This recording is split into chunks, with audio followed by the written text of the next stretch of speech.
На повидок ли е нов дипломатски скандал меѓу Македонија и Србија, откако во српските медиуми осамнаа наслови од типот ново предаство. Македонија ќе гласа за Косово во Интерпол. Ништо од пријателството, Македонија изабива ношна Србија. Ова се само дел од написите кои се појавија во интервјуто во вечерње новости на Иван Стоилковиќ, пратеник во Македонското собрание и претседател на Демократската партија на србите во Македонија, објавено под наслов "Следи нова војна на Белград и Скопје".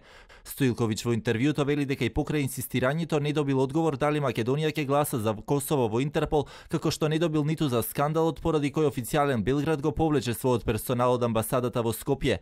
Осврнувајќи се на актуелните случувања, оценува дека предлог законот за јазиците води кон федерализација на државата, иако истиот тој учествуваше во комисиската расправа на која се разгледуваше првото читање и им порача на пратениците од албанските партии дека ги поддржувал досега, но бараше истото што важи за албанскиот да важи и за српскиот и останатите јазици.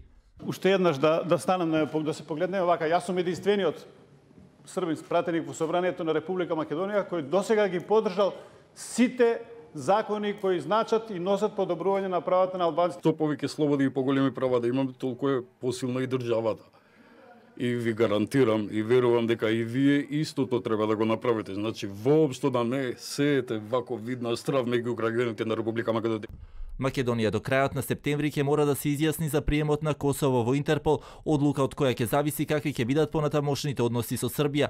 Изјава која ја даде и српскиот претседател Вучич. Од владата пак велат дека се уште траат консултациите и дека финалната одлука ќе биде донесена 10 дена пред гласањето, односно пред да биде закажано Генералното собрание на Интерпол, кој ќе трае од 26 до 29 септември, а ќе се одржи во Пекинг. Реакциите на српските медиуми доаѓаат непосредно пред посетата на Заев во Белград, кој беше поканет од страна на неговата колешка премиерката на Србија Ана Брнабиќ, но засега се уште нема конкретни термини. Српската премиерка Брнабиќ пак вчера ја прими македонската амбасадорка Вера Јовановска Типко, а на средбата се разговарало за натамошното јакнање на добрососедските односи меѓу двете земји.